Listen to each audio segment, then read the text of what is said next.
JSW అని JSW energy అని ఒకటి ఉంది. వీళ్ళు అధ్యక్ష ఏప్రిల్ 2022లో గత సంవత్సరమే అంతకుముందు సంవత్సరము గవర్నమెంట్తో ఎంఓయూ చేసుకున్నారు. మళ్ళీ ఇప్పుడు ఇదే కంపెనీ మళ్ళీ ఎంఓయూ చేసుకున్నట్టుగా వచ్చింది. ఒకవేళ పాత ఎంఓయూకు అదనంగా ఎనర్జీ ప్రొడక్షన్కు మేము ఎంఓయూ చేసుకున్నామని శ్రీధర్ బాబు గారు చెప్తే వీ అగ్రీ ఫర్ దట్. కానీ నా అనుమానం ఏంటంటే దీన్నే రీరైట్ చేసుకున్నారేమని నేను అనుకుంటున్నాను. ఒక్కసారి వెరిఫై చేయండి మీరు కూడా. శ్రీధర్ బాబు గారు మీరు చెప్పారు, మీరు లెజిస్లేటివ్ అఫేర్స్ మినిస్టర్గా ఒక బాధ్యత కలిగిన మంత్రిగా కొత్త ఎంఓయూ అని మీరు అంటున్నారు. నేను మీ స్టేట్మెంట్ రెస్పెక్ట్ చేస్తున్నా. But I have my own doubt. That was only re-return. పాత ఎంఓయూనే రీరైట్ చేశారు. వెరిఫై చేసుకొని రిప్లైలో చెప్పండి అధ్యక్ష. అదేవిధంగా వ్యవసాయానికి సంబంధించినందుకు అధ్యక్ష అద్భుతమైన విజయాలు తెలంగాణ సాధించింది.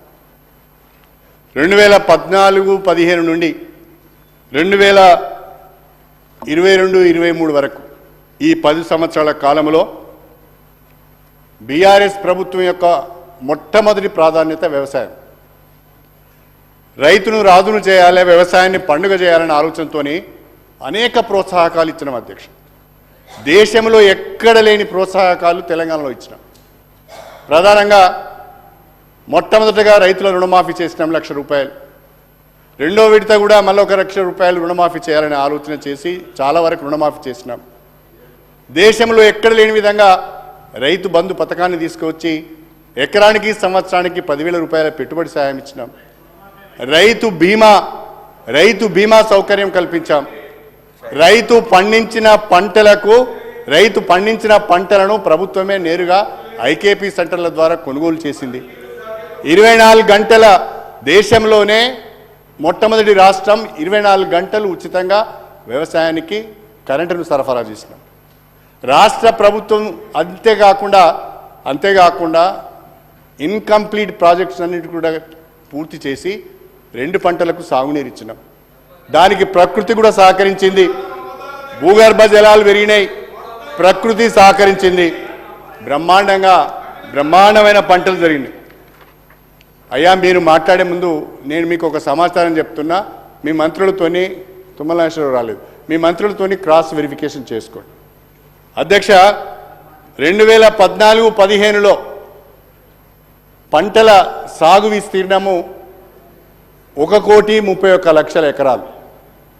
2022-23కు వచ్చేవరకే పంటల సాగు విస్తీర్ణం 2,08,00,000 ఎకరాలు.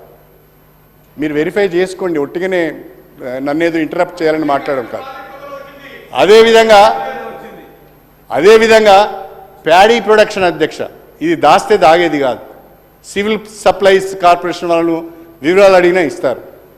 అదేవిధంగా అధ్యక్ష ప్యాడీ ప్రొడక్షన్ వచ్చి 2014-15లో 68 లక్షల మెట్రిక్ టన్నులు ఉంటే 2022-23కు వచ్చేవరకే 2,58,00,000 టన్నులకు పంటల దిగుబడి పెరిగింది. చివరికి కేంద్ర ప్రభుత్వం తెలంగాణలో దిగుబడి అవుతున్న ధాన్యమును మేము కొనుగోలు చేయలేము, మా దగ్గర స్టోరేజ్ కెపాసిటీ లేదు అని చెప్పి చేతులెత్తేసే పరిస్థితి వచ్చింది. ఇంత బ్రహ్మాండమైన ఇవాళ భారతదేశంలో పంజాబ్ తర్వాత అతి ఎక్కువ వరి ధాన్యం పండిస్తున్న రాష్ట్రం తెలంగాణ రాష్ట్రం. ఇది తెలంగాణ సాధించిన విజయం కాదా? ఇది తెలంగాణ రైతాంగం సాధించిన విజయం కాదా? ఇది కేసీఆర్ సాధించిన విజయం కాదా అని చెప్పి నేను ఈ సందర్భంగా అడుగుతున్నాను అధ్యక్ష. ఒక్కసారి ప్యాడీ పర్చేజ్ అన్నీ వదిలిపెడదాం. ఒక paddy purchase civil supplies corporation వాళ్ళు ఇచ్చిన ఫిగర్ 2014-15లో 24.3 లక్షల మెట్రిక్ టన్నులను కొనుగోలు చేశారు.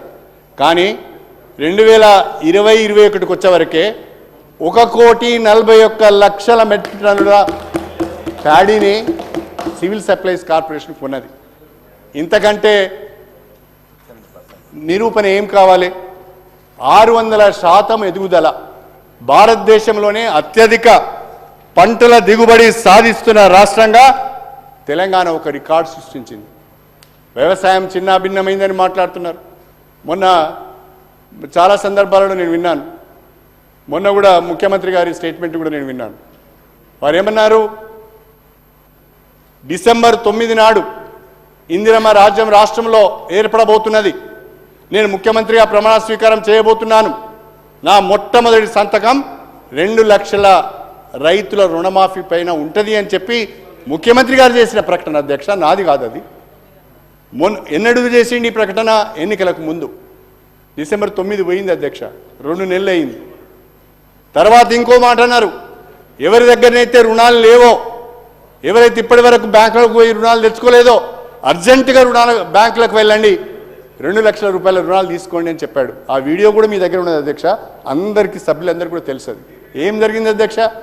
ఆ మాటే మేము మాట్లాడుతున్నాం. రుణమాఫీ పైన ఈ రోజు వరకు కూడా స్పష్టత లేదు. బ్యాంకులతో మాట్లాడతామంటున్నారు. నేను చెప్తున్నా శ్రీధర్ బాబు గారు, అయ్యా శ్రీధర్ బాబు గారు, నేను చెప్తున్నా, బ్యాంకులు రైతుల రుణమాఫీని టేక్ ఓవర్ చేయరు. ఎవరైనా అధికారులు మీకు తప్పుడు సమాచారం ఇస్తే దాన్ని నమ్మకండి, మీరు అవస్థల పాలవుతారు, బదనామవుతారు. ఎందుకంటే ఇప్పటికే రిజర్వ్ బ్యాంక్ ఆఫ్ ఇండియా ఒక డిసిషన్ తీసుకున్నది. ఇప్పటికే రిజర్వ్ బ్యాంక్ ఆఫ్ ఇండియా, నీకేమవుతున్నది? ఆయనతో మాట్లాడు, మంత్రి గారితో మాట్లాడు. అధ్యక్ష శ్రీధర్ బాబు గారు ఒకరే ఉన్నారు కాబట్టి వారికి చెప్తున్నా నేను. ఆర్బీఐ చాలా స్పష్టంగా చెప్పింది, రైతుల రుణమాఫీని టేక్ ఓవర్ చేసే అవకాశం లేదు అని. బహుశా మొన్న ముఖ్యమంత్రి గారు ఒక మాట అన్నారు, మేము బ్యాంకులతో సంప్రదిస్తున్నాము, రైతుల రుణమాఫీ గురించి ఏర్పాటు చేస్తున్నామని చెప్పారు. అది జరుగుతుందని నాకు నమ్మకం లేదు, మీరు బదనాం పాలవుతారని నేను చెప్పదలుచుకున్నా, హెచ్చరించదలుచుకున్నా. అంతే తప్ప వేరే ఉద్దేశం నాకు లేదు. త్వరితగతిన రైతులకు ఇచ్చిన హామీ నిలబెట్టుకునే విధంగా, వ్యవసాయాన్ని కాపాడుకునే విధంగా రైతులకు 2 లక్షల రూపాయల రుణమాఫీని చేయాలని, ఎప్పటిలోగా చేస్తారో, ఎప్పుడు చేస్తారో, ఏ విధంగా చెప్పాలో, ఏ విధంగా చేస్తారో స్పష్టత ఇవ్వాలని మాత్రమే నేను రాష్ట్ర ప్రభుత్వాన్ని కోరుతున్నానని చెప్పి మీ ద్వారా సవినయంగా తెలియజేసుకుంటున్నాను. అదేవిధంగా అధ్యక్ష ఇరిగేషన్కు సంబంధించి, నీటిపారుదల రంగానికి సంబంధించి చాలా మాటలు మాట్లాడుతున్నారు అధ్యక్ష. వాస్తవంగా మొన్న శ్వేతపత్రంలో కానీ, మళ్ళీ రేపేదో శ్వేతపత్రం పెడతామంటున్నారు. శ్వేతపత్రాలలో తెలంగాణలో నీటిపారుదల వ్యవస్థ ఏ రకంగా ఉన్నదనే దానిపైన శ్వేతపత్రం పెడతామంటున్నారు. పెట్టండి, welcome, we will welcome it and we will participate, ఇబ్బంది ఏమి లేదు. కానీ అధ్యక్ష, నిన్న మేడిగడ్డలో ముఖ్యమంత్రి గారు మేడిగడ్డకి వెళ్ళి మేడిగడ్డలో ఒక ఇంజనీర్తోని మాట్లాడుతున్నది నేను వీడియోలో చూశాను, టీవీ ఛానల్స్లో చూశాను. ఆ ఇంజనీర్ గారిని ఏమడిగారంటే, ఇప్పటి వరకు మేడిగడ్డ పైన ఎంత ఖర్చు పెట్టారని అడిగారు. సారీ, కాళేశ్వరం పైన ఎంత ఖర్చు పెట్టారని అడిగారు. అంటే వారు 94,000 కోట్లు అని చెప్పారు. ఎంత ఆయకట్టు వచ్చింది అని చెప్పారు. కొత్త ఆయకట్టు ఎంత వచ్చింది అని చెప్పారు. అంటే 98,000 ఎకరాలు అని చెప్పారు. కానీ కొత్త ఆయకట్టుతో పాటు స్థిరీకరించిన ఆయకట్టు గురించి అక్కడ ఇంజనీర్ చెప్పడానికి ప్రయత్నం చేస్తే ఆయనకు చెప్పే అవకాశం ఇవ్వకుండా ఆయనను స్నబ్ చేశారు. ఆయకట్టు కొత్తదే కాదు అధ్యక్ష. ఒక ప్రాజెక్ట్ కింద కొత్త ఆయకట్టు వస్తుంది, స్టెబిలైజేషన్ కూడా వస్తుంది. ఈ రెండు కూడా ప్రతి ప్రాజెక్ట్ కింద ఉంటాయి. అది మర్చిపోయి తప్పుడు సమాచారం ప్రజలకు ఇచ్చే ప్రయత్నం చేశారు. ఇవాళ తెలంగాణ వ్యాప్తంగా కాళేశ్వరం ప్రాజెక్ట్ కింద ఎన్ని రిజర్వాయర్లు వచ్చినాయి అధ్యక్ష? ఎన్ని రిజర్వాయర్లు వచ్చినాయి? ఏ రకంగా స్టోరేజ్ కెపాసిటీని పెంచుకున్నాం, ఏ రకంగా కాలువల నిర్మాణం చేసుకున్నాం, ఏ రకంగా ఇవాళ మెదక్లో అనేక రిజర్వాయర్లు వచ్చాయి, ఏ రకంగా ఇవాళ కరీంనగర్ కానీ, మెదక్ కానీ, వరంగల్ కానీ ఆ కాళేశ్వరం ద్వారా లబ్ధి పొందింది, ఏ రకంగా ఇవాళ కాకతీయ కాలువ నిండుగా కోదాడ హుజూర్ నగర్ దానికి వెళ్ళింది, ఏ రకంగా తుంగతుర్తిలో బ్రహ్మాండమైన పంటలు ఈరోజు పండుతున్నాయి, ఏ రకంగా కోదాడలో ఇవాళ బ్రహ్మాండంగా పంటలు పండుతున్నాయి. ఇవన్నీ కాకతీయ కాలువ ద్వారా నిండుగా వచ్చిన నీళ్ళ ద్వారా కాదా? ఇది మీరు చూడలేదా? ఇవన్నీ జరుగుతున్నాయి కదా. దాన్ని మనము గోరంతను కొండంతలు చేసి ఏదో జరిగిపోయిందని చెప్పి మొత్తము వ్యవహారం అంతా దాని మీదకి డైవర్ట్ చేసి ప్రజలను తప్పుదో పట్టించే ప్రయత్నం చేయడం సరైనది కాదు. నేనేమంటున్నా అధ్యక్ష అంటే, కరీంనగర్ పేరు అధ్యక్ష గౌరవ మంత్రివర్యులు నేను మాట్లాడిన దానిపైన ఏదైనా ఇంటర్ఫియర్ అయ్యి వివరణ ఇవ్వాలంటే ఇవ్వచ్చు అధ్యక్ష, మీ అనుమతితోని. కానీ వాళ్ళు ఆ అడ్వాంటేజ్ని తీసుకొని ఉపన్యాసాలే ఇస్తే ఎట్లా అధ్యక్ష? దాన్ని మీరు కంట్రోల్ చేయాలి కదా. మేము అరుస్తున్నాము వాళ్ళు అరుస్తున్నాము అని దానికంటే ముందు మంత్రులు కూడా సమయం పాటించాలి కదా అధ్యక్ష. ఏం మాట్లాడదలుచుకున్నారు, వివరణ ఏం చెప్పదలుచుకున్నారో చెప్పాలి కదా అధ్యక్ష. అట్లా కాకుండా ఉపన్యాసాలు ఇస్తే ఎట్లా అధ్యక్ష? That's not good. అది సాంప్రదాయం కూడా కాదు అధ్యక్ష.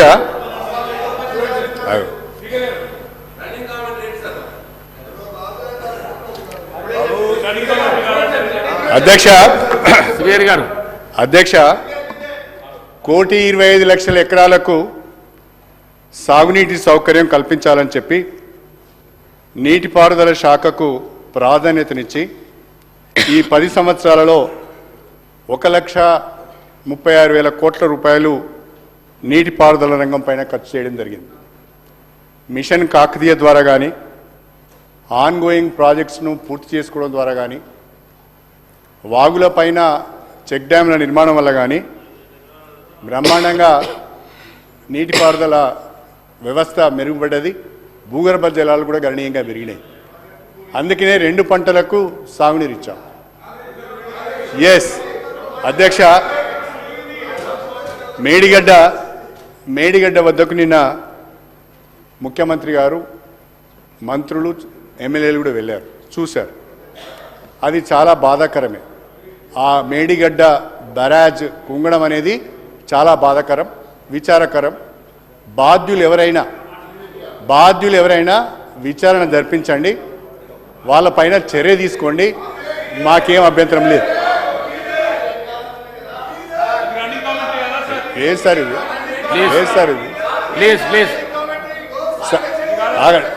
సార్ వాళ్ళు కాంగ్రెస్ పార్టీ శాసనసభ్యులు మిమ్మల్ని కూడా గౌరవించకపోతే ఎట్లా సార్ ఇది? అది ఏం మాట్లాడుతున్నారు సార్ వాళ్ళు? నేను మాట్లాడేదానికి మీ దగ్గర సమాచారం ఉంటే, సబ్జెక్ట్ ఉంటే మైక్ తీసుకొని మాట్లాడండి, అంతే తప్ప అది కూడా మీ అనుమతితో మాట్లాడండి, మేము వింటాం అధ్యక్ష, దానికేం అభ్యంతరం లేదు అధ్యక్ష. వీటన్నీ చేపట్టడం వలన 1,35,00,000 ఎకరాలకు సాగునీరు ఇచ్చినాం.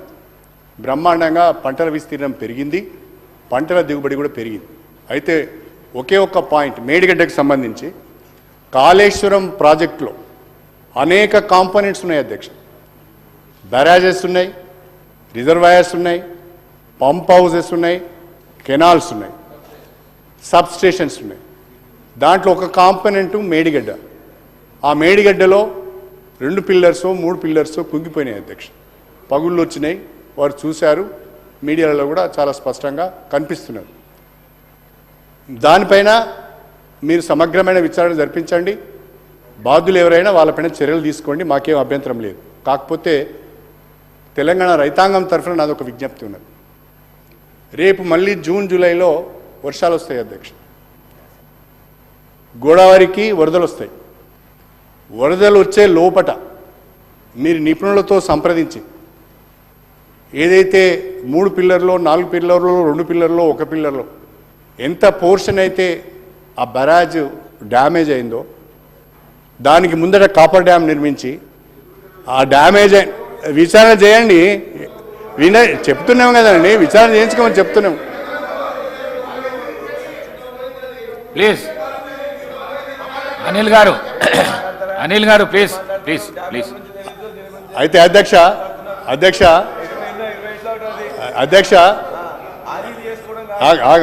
రాజేశ్వర రెడ్డి గారు, దయచేసి సార్, నేను ప్రభుత్వానికి ఒక సూచన చేస్తున్నాను, నేను విమర్శ చేస్తున్నాను అధ్యక్ష. మీరు విచారణ చేయండి, చర్యలు తీసుకోండి, ఎవరున్నా పర్వాలేదు. నేను సూచన, తెలంగాణ రైతాంగం తరఫున ఒక సూచన ఏంటి అంటే, ఇమీడియట్గా ఆ బ్యారేజ్ ఏ పోర్షన్ అయితే డ్యామేజ్ అయిందో ఆ డ్యామేజ్ అయిన పోర్షన్ను మనం రిపేర్ చేసి దాన్ని రిస్టోర్ చేయాలి. అది చేయాలంటే ముందుగా ఫ్లడ్స్ రాకముందే చిన్నగా కాపర్ డ్యామ్ కట్టుకొని నీళ్లు రాకుండా చూసుకొని ఆ పోర్షన్ను తొలగించి, అది కాంట్రాక్టర్ అగ్రిమెంట్ ఎట్లా ఉంది నేను చూడలేదు అధ్యక్ష, చదవలేదు. కాబట్టి వెంటనే ప్లీజ్ ప్లీజ్ ఏంటండి ప్లీజ్. కాబట్టి అధ్యక్ష, ప్రభుత్వాన్ని నేను కోరుతున్నా, తక్షణమే ఆ మేడిగడ్డ బ్యారేజ్ను రిపేర్ చేయాలి, రిస్టోర్ చేయాలి. లేకుంటే రైతులకు సాగునీరు అందించాలి, లేకుంటే వరదలు వచ్చిన తర్వాత ఇంకా తీవ్రమైన ప్రమాదం జరుగుతుంది. దయచేసి దాన్ని రాజకీయము చేసే వరకు చేయండి, కానీ ప్రజల కోణం నుంచి కూడా ఆలోచించండి, తెలంగాణ రాష్ట్ర కోణం నుంచి కూడా ఆలోచించండి, ప్రజల సంక్షేమం గురించి ఆలోచించండి. ఇమీడియట్గా మేడిగడ్డను రిపేర్ చేసి రీస్టోర్ చేసి రైతాంగానికి అందుబాటులోకి తీసుకురావాలని చెప్పి మీ ద్వారా కోరుతున్నాను.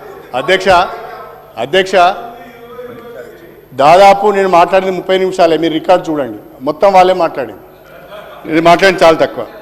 అధ్యక్ష, ఇవాళ మన తెలంగాణ రాష్ట్రంలో దేశంలో ఎక్కడ లేని విధంగా పవర్ సెక్టార్ని అభివృద్ధి చేసుకున్నాం. అధ్యక్ష, ఎంత బ్రహ్మాండంగా పవర్ సెక్టార్ని అభివృద్ధి చేసుకున్నామంటే 24 గంటల కరెంటు వ్యవసాయ రంగానికి ఇచ్చిన, 24 గంటల కరెంటు అన్ని రంగాలకు సంబంధించిన వినియోగదారులకు ఇచ్చిన, ఎక్కడ కూడా ఇబ్బంది కలగకుండా, గ్రిడ్ ఫెయిల్యూర్ కాకుండా. అధ్యక్ష, చాలామంది ఈ హౌస్లో పెట్టే డాక్యుమెంట్స్ చదవాలని నేను కోరుతున్నా. నేను పవర్ పైన ఒక శ్వేతపత్రం పెట్టారు, పవర్ పైన శ్వేతపత్రం ప్రజెంట్ చేశారు. ఆ శ్వేతపత్రంలో ఏముంది అంటే తెలంగాణ రాష్ట్రంలో 19 గంటల కరెంటు వ్యవసాయ రంగానికి ఇస్తున్నట్టుగా చాలా స్పష్టంగా మీ శ్వేతపత్రంలో ఉన్నది. మీ అరే మీరు గింత అమాయకంగా ఉంటే ఎట్లా అండి? మీరు సబ్జెక్ట్ నాలెడ్జ్ లేకపోతే నేనేం చేయాలి? మీరు పెట్టిందే, నేను పెట్టింది కాదు. అది మీ మంత్రులను అడగండి, వాళ్ళు చెప్తారు. దాంట్లో చాలా 19 గంటలు వారు ఇప్పుడు అంటున్నారు, 13 గంటలు ఇచ్చిళ్ళు పచ్చాబద్ధం. అందుకనే చూడమని అంటున్నా. అధ్యక్ష, మన రాష్ట్రంలో మనము బ్రహ్మాండంగా ఇన్స్టాల్డ్ కెపాసిటీని పెంచుకున్నాం. మన రాష్ట్రంలో దాదాపు 30,360 కోట్లు జెన్కో పెట్టుబడులు పెట్టి జెన్కో ద్వారా ఇన్స్టాల్డ్ కెపాసిటీ పెంచుకున్నాం. ట్రాన్స్మిషన్ లైన్స్ కొరకు ట్రాన్స్కో మీద 11,530 కోట్లు ఖర్చు పెట్టాం. మొత్తంగా 41,893 కోట్ల రూపాయలు జెన్కో మీద ట్రాన్స్కో పైన మనం ఖర్చు పెట్టాం. ట్రాన్స్కో పవర్ సెక్టర్ అప్లపాలైంది, విద్యుత్ రంగం అప్లపాలైందని మాట్లాడుతున్నారు. ఎస్, అప్పులు అయినాయి. 81,516 కోట్ల రూపాయల 81,516 కోట్ల రూపాయల రుణం తీసుకున్నారు. కానీ అసెట్స్ ఎన్ని క్రియేట్ అయినాయి అధ్యక్ష? 1,37,571 కోట్ల రూపాయల ఆస్తులు క్రియేట్ అయినాయి. అన్నిటికంటే మించి కేంద్ర ప్రభుత్వమే ఇచ్చిన గణాంకాల ప్రకారం ఇవాళ అత్యధికమైన విద్యుత్ వినియోగం పర్ క్యాపిటా పవర్ కన్జంప్షన్లో తెలంగాణ ప్రథమ స్థానంలో ఉంది అని అంటే ఇది తెలంగాణ ప్రభుత్వం సాధించిన అభివృద్ధి అని చెప్పి నేను ఈ సందర్భంగా తెలియజేస్తున్నాను. ఇది వాస్తవం కాదా? ఏ రకంగా మీరు దీన్ని డినై చేస్తారు? ఏ రకంగా దీన్ని పచ్చాబద్ధమని మాట్లాడతారు అని చెప్పి నేను ఈ సందర్భంగా తెలియజేస్తున్నాను. అదేవిధంగా అధ్యక్ష వైద్య రంగంలో ఊహించని ప్రగతి వైద్య రంగంలో వచ్చింది. ఊహించని అభివృద్ధి మనం వైద్య రంగంలో సాధించాం. అధ్యక్ష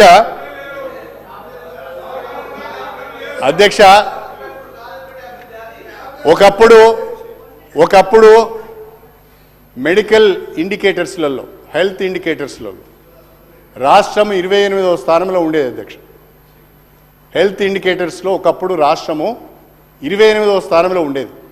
టుడే 3వ స్థానానికి వచ్చింది. అధ్యక్ష, 3వ స్థానానికి తెలంగాణ హెల్త్ సెక్టార్ ఎగబాకింది. కారణం ఏంటంటే అధ్యక్ష, పర్ క్యాపిటా హెల్త్ బడ్జెట్ పెంచుకున్నాం, హెల్త్ కేర్ డెలివరీని పెంచుకున్నాం, హాస్పిటల్ బెడ్స్ పెంచాం, ఆక్సిజన్ బెడ్స్ పెంచాం.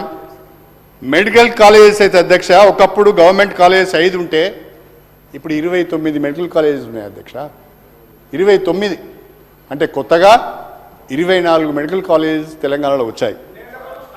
గవర్నమెంట్ ఎంబీబీఎస్ సీట్లు 850 ఉంటే 3,915 ఉన్నాయి. అధ్యక్ష ఇప్పుడు గవర్నమెంట్ పీజీ సీట్స్ ఒకప్పుడు 515 ఉంటే ఈరోజు 1,320 పీజీ మెడికల్ సీట్స్ వచ్చాయి. అధ్యక్ష government SS seats super speciality seats ఒకప్పుడు 72 ఉంటే ఈరోజు 179 ఉన్నాయి. సోదరులు దామోదర రాజనరసింహ గారు ఉన్నారు.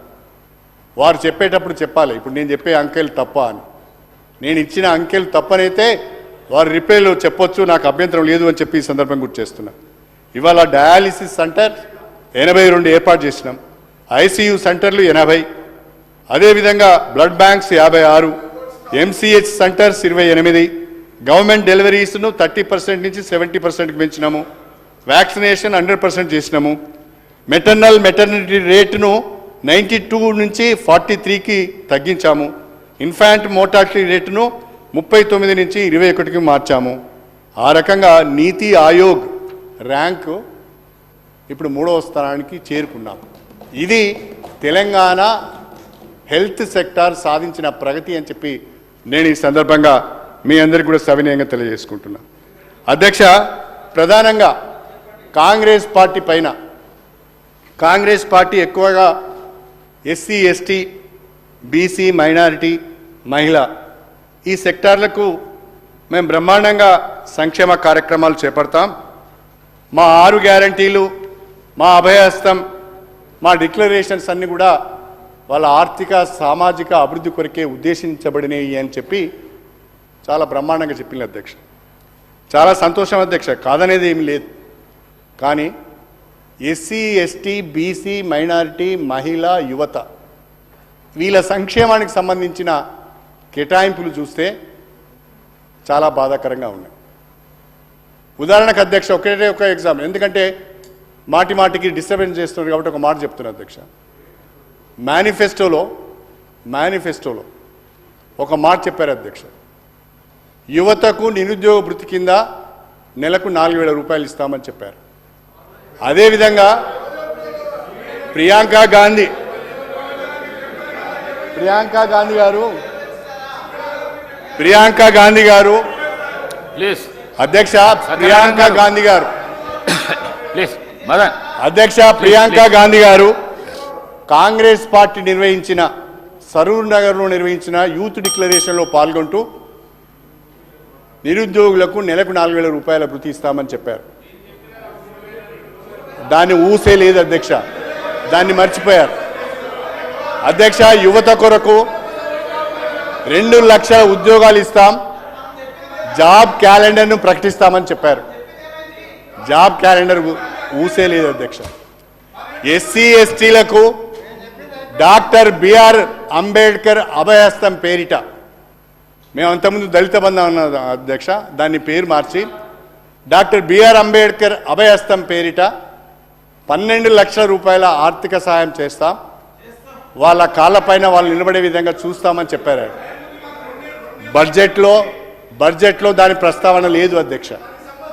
అదేవిధంగా బీసీ సబ్ ప్లాన్ పెడతాం, బీసీలకు 5 సంవత్సరాలలో 1,00,000 కోట్ల రూపాయలు బడ్జెట్లో పెడతాం, సంవత్సరానికి 20,000 కోట్ల రూపాయలు ఖర్చు పెడతామని చెప్పారు. బీసీ సబ్ ప్లాన్ ప్రస్తావన లేదు. బీసీ వెల్ఫేర్కు 8,000 కోట్ల రూపాయలు మాత్రమే బడ్జెట్లో కేటాయించారు. అంటే ఎస్సీ ఎస్టీ బీసీ మైనార్టీలను యువతను దారుణంగా కాంగ్రెస్ పార్టీ ఈ బడ్జెట్లో మోసం చేసింది అని చెప్పి ఈ సందర్భంగా నేను చెప్పదలుచుకున్నాను. అధ్యక్ష, బీసీ కులగణను మేము కూడా స్వాగతిస్తున్నాం అధ్యక్ష. తప్పకుండా బీసీ కులగణన చేయవలసిందే. దామాషా ప్రకారము ఆ కులాలకు అందవలసిన రాయితీలు కానీ లేదా ప్రభుత్వ సహాయం కానీ అందవలసిందే. దాంట్లో మేమేమీ వ్యతిరేకించడం లేదు. బీసీ కులగణకు ఎస్సీ ఎస్టీ మైనారిటీ మహిళ యువత బడ్జెట్కి సంబంధము ఉండదని నేను అనుకుంటున్నాను. మీరు అన్ని క్లబ్ చేసి మాట్లాడుతున్నారు అధ్యక్ష. నేను చెప్పేది ఏంటంటే, గతంలో దళిత బంధు ప్రవేశపెట్టాం. ఇప్పుడు మీరు ఆ దళిత బంధు మీ పేరు మార్చి డాక్టర్ బిఆర్ అంబేద్కర్ అభయహస్తం అని పెట్టారు. మీరు నేను ఇప్పుడే ఈమని అంటలేను, కనీసం దాని ప్రస్తావన కూడా బడ్జెట్లో రాలేదు. దాని ప్రస్తావన డాక్టర్ బిఆర్ అంబేద్కర్ అభయహస్తం పేరిట ఎస్సీ ఎస్టీలకు మా ప్రభుత్వం 12 లక్షల రూపాయల చొప్పున ఆర్థిక సహాయం చేయబోతున్నదనే కనీస ప్రస్తావన కూడా మీరు బడ్జెట్లో చేయకపోతే మిమ్మల్ని ఎట్లా నమ్ముతారండి? ఎట్లా నమ్మంటారు చెప్పండి? మీరు దయచేసి ఆలోచించండి అధ్యక్ష, ఇవాళ రాష్ట్రంలో ఎస్సీ ఎస్టీ బీసీ మైనారిటీ వర్గాల విద్యా అవసరాలను దృష్టిలో పెట్టుకొని వాళ్లకు నాణ్యమైన విద్య అందించాలనే ఉద్దేశంతో దేశంలో ఎక్కడ లేని విధంగా 1022 గురుకుల పాఠశాలలు తీసుకొచ్చాం అధ్యక్ష. ఇవాళ ఆ గురుకుల పాఠశాలలు బ్రహ్మాండమైన ఫలితాలు సాధిస్తున్నాయి. మన ఎస్సీ ఎస్టీ పిల్లలు కాంపిటేటివ్ ఎగ్జామినేషన్స్లో ఓపెన్ కాంపిటీషన్లో జాతీయ స్థాయిలో ఇంజనీరింగ్లో మెడిసిన్లో సీట్లు సంపాదిస్తున్నారు అంటే అది మన గురుకుల పాఠశాల యొక్క గొప్పతనం అధ్యక్ష. అందుకే నేను ప్రభుత్వానికి విజ్ఞప్తి చేస్తున్నా, గురుకుల పాఠశాలను మరింత పటిష్టం చేయండి. గురుకుల పాఠశాలతో పాటు ఇంటర్నేషనల్ స్కూల్స్ మండలాన్ని కూడా పెడతామన్నారు మీరు. We welcome it. కాకపోతే దాంట్లో బడ్జెట్ 500 కోట్ల రూపాయలు మాత్రమే పెట్టారు. ఒక్క ఇంటర్నేషనల్ పబ్లిక్ స్కూల్ కట్టాలి అంటే అధ్యక్ష కనీసం 50 కోట్ల కంటే తక్కువ కాదు. కనీసం 50 కోట్ల కంటే తక్కువ కాదు. మీరు 500 కోట్ల రూపాయలకు 10 కంటే ఎక్కువ రావు అధ్యక్ష. కాబట్టి ఆ బడ్జెట్ని కూడా మీ నిర్ణయాన్ని స్వాగతిస్తున్నా. కాకపోతే మీ కేటాయింపులు సరిపోవు అని మాత్రమే నేను చెప్పదలుచు. పబ్లిక్ స్కూళ్ళు ఇంటర్నేషనల్ పబ్లిక్ స్కూల్స్ డిమాండ్ ఎక్కువ ఉంటుంది. మీ ఎమ్మెల్యేలే ప్రతి ఒక్కరు నా నియోజకవర్గానికి కావాలని అడుగుతారు. కాబట్టి ఆ డిమాండ్ మేరకు బడ్జెట్ని పెంచాలని చెప్పి నేను ప్రత్యేకంగా కోరుతున్నా. ఎస్సీ ఎస్టీ బీసీ మైనారిటీ మహిళ వీటన్నిటికి సంబంధించి ఒక్కసారి ప్రభుత్వాన్ని మీ బడ్జెట్ కేటాయింపులు చూసుకోవాల్సిందే నేను విజ్ఞప్తి చేస్తున్నా. మీరు మా మీద విరుచుకపడడం కాదు. మీరు బడ్జెట్ డాక్యుమెంట్లో ఇచ్చిన బడ్జెట్ కేటాయింపులు ఏ రకంగా ఉన్నాయి, గత ప్రభుత్వాల కేటాయింపులు ఏ రకంగా ఉన్నాయి, ప్రస్తుత ప్రభుత్వం యొక్క కేటాయింపులు ఏ రకంగా ఉన్నాయో ఒకసారి చూసుకొని సరి చేసుకోవాల్సిందిగా. ఎట్లాగో మళ్ళీ మీరు పూర్తి బడ్జెట్ తీసుకొస్తారు జూలైలో, తీసుకొచ్చినప్పుడైనా వాటిని సవరించుకోవాల్సిందిగా నేను కోరుతున్నా. అధ్యక్ష, ఇంకొక ముఖ్యమైన విషయం ఏంటంటే ముఖ్యమంత్రి గారు ఈరోజు సభలో బహుశా వారికి ఏం పనుందో రాలేదు, కానీ వారు మాటికి ఏం మాట్లాడుతున్నారంటే తెలంగాణలో కేసీఆర్ ఆనవాళ్ళు చేర్పేస్తామని మాట్లాడుతున్నారు. లేదా కేసీఆర్ మీద ఉన్న కోపంతోనో భారత రాష్ట్ర సమితి పైన ఉన్న కోపంతోనో తెలంగాణ ఆనవాళ్ళనే మార్చేసే ప్రయత్నం చేస్తున్నట్టుగా నాకు కనిపిస్తున్నది. ఒకటే ఒక ఉదాహరణ, నాతో పాటు ఈ విషయంలో మా తెలంగాణ సోదరులందరూ కూడా ఏకీభిస్తారని నేను అనుకుంటున్నా. మీరు రాష్ట్ర గీతంగా జయ జయ తెలంగాణను క్యాబినెట్ అప్రూవ్ చేసింది. దాని గురించి చర్చ లేదు అధ్యక్ష. కానీ మీరేమంటున్నారు, పథకాల పేర్లు మారుస్తున్నారు. ప్రభుత్వం మారినప్పుడల్లా పథకాల పేర్లు మారుతాయి, మార్చుకోండి, మాకేమీ దాంతో కూడా ఏమీ ఇబ్బంది లేదు. కానీ స్టేట్ ఎంబ్లెమ్ కూడా మారుస్తామని అంటున్నారు. స్టేట్ ఎంబ్లెమ్ను మారుస్తామంటున్నారు. అక్కడ మా నుంచి తీవ్రమైన అభ్యంతరం ఉందని చెప్పి ఈ సందర్భంగా తెలియజేస్తాం. ఎందుకంటే స్టేట్ ఎంబ్లెమ్లో ఏముంది అధ్యక్ష? కాకతీయ కళాతోరణం ఉన్నది. స్టేట్ ఎంబ్లెమ్లో ఏమున్నది అధ్యక్ష? గొప్ప చార్మినార్ ఉన్నది. కాకతీయ కళాతోరణం కానీ చార్మినార్ కానీ తెలంగాణ ప్రైడ్ అధ్యక్ష. అవి తెలంగాణ సంస్కృతికి తెలంగాణ వారసత్వానికి చిహ్నాలు అధ్యక్ష. అవి కేసీఆర్ కట్టినవి కావు అధ్యక్ష. కాకతీయ తోరణం కేసీఆర్ కట్టలే, చార్మినార్ కేసీఆర్ కట్టలే. ఇవి మన వారసత్వ సంపదలు అధ్యక్ష. మీరు చదివినలో లేదో జే తెలంగాణలో ఆ పాటలోనే ఏమున్నది అధ్యక్ష అంటే, పోతనది పురిటిగడ్డ రుద్రమది వీరగడ్డ, గండర గండు కొమరం భీముడే నీ బిడ్డ, కాకతీయ కళాప్రబల కాంతిరేఖ రామప్ప, కాకతీయ కళాప్రబల కాంతిరేఖ రామప్ప, గోలుకొండ నవాబుల గొప్ప వెలుగే చార్మినార్. మీరు రాష్ట్రంలో రాష్ట్ర గీతమును దీన్ని ఆమోదిస్తూ ఈ రాష్ట్ర గీతంలో ఉన్న చిహ్నాలను చెరిపివేసే ప్రయత్నం ఏంది అధ్యక్ష? ఇది తెలంగాణ సంస్కృతిని, తెలంగాణ వారసత్వాన్ని, తెలంగాణ ప్రజలను అవమానపరిచినట్టు కాదా అని నేను శ్రీధర్ బాబు గారిని అడుగుతున్నా, మంత్రి గారిని అడుగుతున్నా. కన్క్లూడ్ చేయండి అధ్యక్ష. కన్క్లూడ్ చేస్తున్నా, అయిపోతున్నది అధ్యక్ష. అధ్యక్ష, విచిత్రం ఏంటంటే వాటిని రాజముద్రలు రాచరకపు సింబల్స్ అంటున్నారు. ఇవాళ మన మన నాలుగు సింహాలు ఏంటి అధ్యక్ష? 4 సింహాలు ఎక్కడి నుంచి వచ్చినాయి అధ్యక్ష? ఇవాళ అధికార చిహ్నంగా 4 సింహాలను వాడుతున్నాం కదా, ఆ 4 సింహాలు ఎక్కడి నుంచి వచ్చినాయి అధ్యక్ష? ఒకసారి మీరు ఆలోచించండి. అదేవిధంగా అశోక ధర్మచక్రాన్ని వాడుతున్నాం, ఎక్కడి నుంచి వచ్చింది అది? అది రాచరకపు ఆనవాళ్ళు కావా? 4 సింహాలు కానీ అశోక చక్రము కానీ రాచరికపు ఆనవాళ్ళు కావా అని నేను అడుగుతున్నా. ఇవాళ ఎర్రకోట పైన 15 ఆగస్టు నాడు జెండా ఎగరవేస్తాం, అది రాచరికపు ఆనవాళ్ళు కాదా? అంటే ఏం చేయాలనుకుంటున్నారు మీరు? ఏమి చేయాలనుకుంటున్నారు మీరు? శ్రీహరి గారు మాట్లాడండి. శ్రీహరి గారు, నేను చెప్పే సబ్జెక్ట్ మా వాళ్ళకి అర్థమైతే లేదు. చిహ్నమే అధ్యక్ష, ఎర్రకోట కూడా రాచరిక చిహ్నమే. అయినా దాన్ని 75 సంవత్సరాల నుంచి అందరం కూడా కొనసాగిస్తూనే ఉన్నాం. ఇప్పుడు ఈ తెలంగాణ అధికారిక ఎంబ్లెమ్ను మార్చుతామని చెప్పడం కరెక్ట్ కాదు అధ్యక్ష. అంత మాత్రాన కేసీఆర్ ఆనవాళ్ళు చేర్పేస్తామనడం కూడా కరెక్ట్ అనుకోవడం కూడా రూమ్ను చూసిన ఇవన్నీ చూస్తే ఇవి కేసీఆర్ కట్టించింది అంటారే తప్ప రేవంత్ రెడ్డి గారు కట్టించిందని అనరు కదా అధ్యక్ష.